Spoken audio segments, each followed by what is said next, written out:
Welcome to easy learning 700। ये MGT 603 strategic management की short lecture series का 6th lecture है।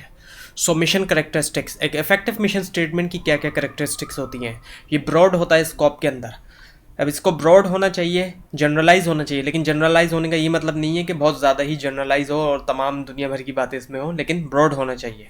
और उसके अलावा जनरेट करे रेंज जो है फिजिबल स्ट्रेटजिक अल्टरनेटिव्स के लिए, एक रेंज बन जाए इससे फिजिबल स्ट्रेटेजिक अल्टरनेटिव्स के लिए, और नॉट एक्सेसिवली स्पेसिफिक। अब ये स्पेसिफिक भी होना चाहिए, जनरल भी होना चाहिए, लेकिन ऐसा ना हो कि बहुत ज़्यादा स्पेसिफिक कर दिया जाए।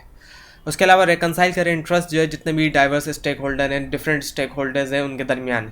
हर स्टेक होल्डर का अपना अपना इंटरेस्ट होता है। अब जो स्टेक होल्डर में मिसाल ली जाए, जैसे एम्प्लॉई है, कस्टमर है, अब हर किसी का अपने अपने इंटरेस्ट होते हैं, तो ये रिकनसाइल करें उनके इंटरेस्ट को।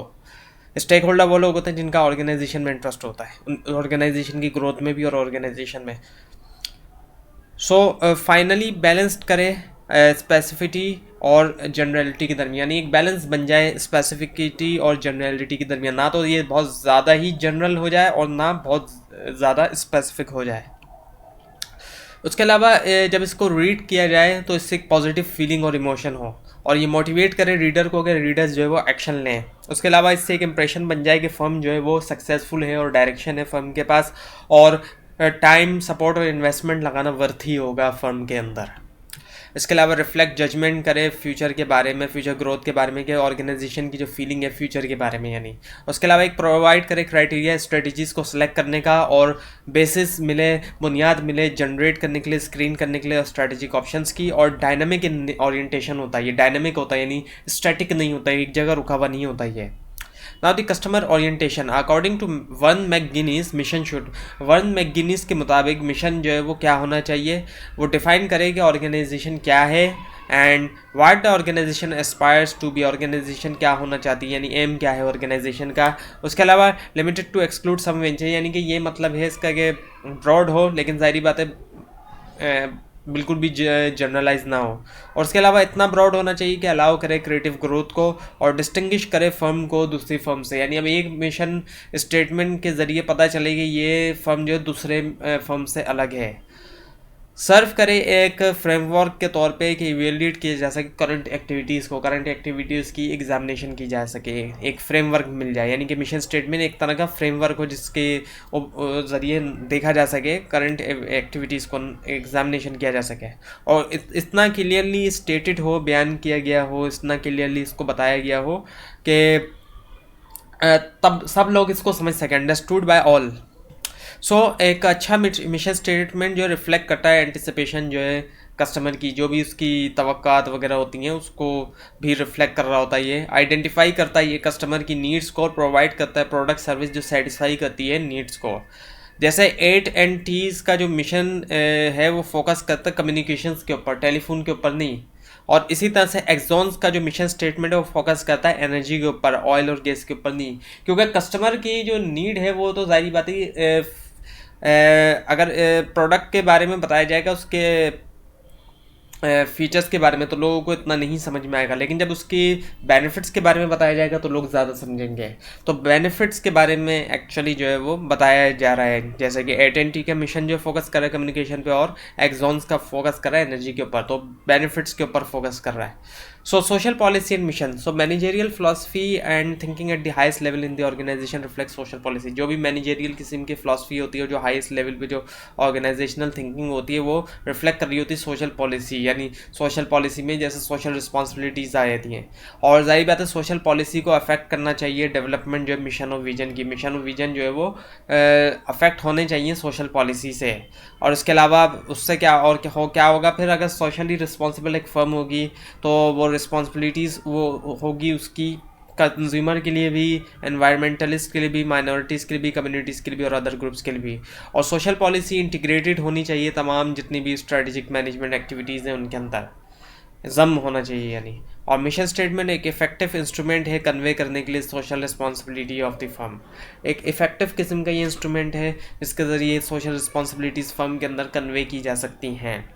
Now the components of mission. अब मिशन स्टेटमेंट जो है वो उसके कंपोनेंट्स क्या है। मिशन स्टेटमेंट, हर मिशन स्टेटमेंट दूसरे मिशन स्टेटमेंट से फ़र्क है, उसकी लेंथ में फ़र्क है, उसके कंटेंट में, उसके फॉर्मेट में, स्पेसिफिटी में। लेकिन 9 एलिमेंट्स ऐसे हैं मिशन स्टेटमेंट के जो ज़ाहिरी बात है लाजमी उसमें मौजूद होते हैं।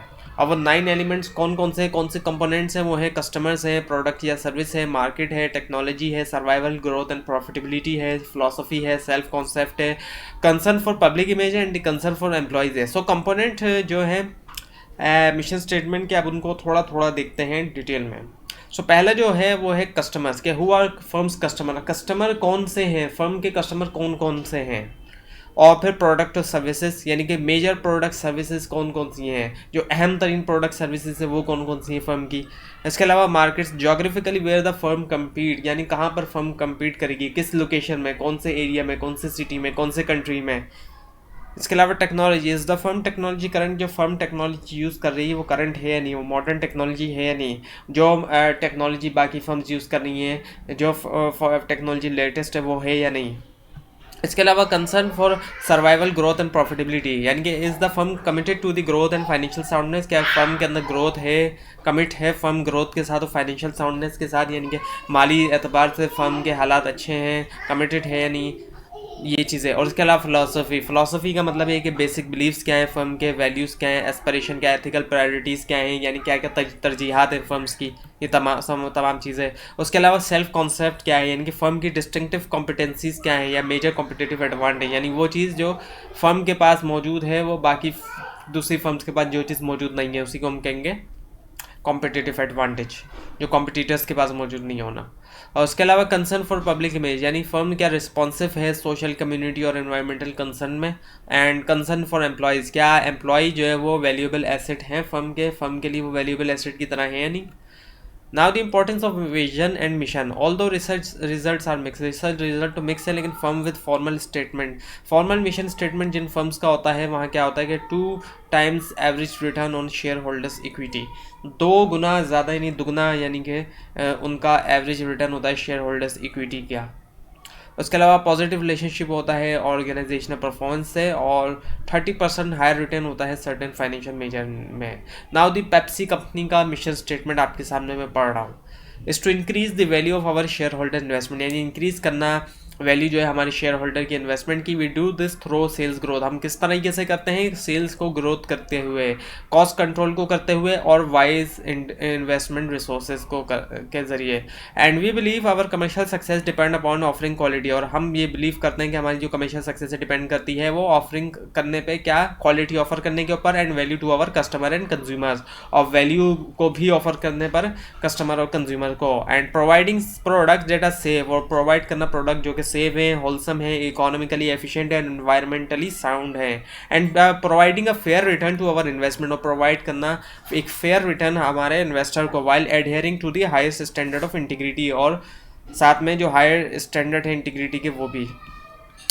Now the Ben and Jerry's mission statement, अब बेन एंड जेरीज का जो मिशन स्टेटमेंट है वो आपके सामने मैं पढ़ रहा हूँ। Is to make, distribute and sell the finest quality, बनाना, डिस्ट्रीब्यूट करना और सेल करना finest quality all natural ice cream, तमाम जितनी जो नेचुरल आइसक्रीम है वो, एंड रिलेटेड प्रोडक्ट, उससे related product in a wide variety of innovative flavours, wide variety में, एक अच्छी खासी वैरायटी में इनोवेटिव फ्लेवर्स की, made from Vermont dairy product, जो कि बनाई गई है वर्मोंट डेयरी प्रोडक्ट से। To operate the company on a financial sound financial basis of profitable growth, operate करने के लिए कंपनी जो है साउंड फाइनेंशियल बेसिस पे, प्रॉफिटेबल ग्रोथ पे। Increasing value for our shareholder, increase करना वैल्यू जो है शेयर होल्डर्स के लिए हमारे। And creating opportunities, career opportunities, और करियर अपॉर्चुनिटीज़ को पैदा करना। And financial rewards for our employees, और फाइनेंशियल रिवॉर्ड्स हमारे एम्प्लॉयज़ के लिए। To operate the company in a way that actively recognises the central role, operate करना कंपनी इस तरीके से जो एक्टिवली रिकग्नाइज करता है central role that business plays in the structure of society, जो बिजनेस प्ले करता है स्ट्रक्चर ऑफ सोसाइटी में। And by initiating innovative ways, initiate करते हुए इनोवेटिव वेज को।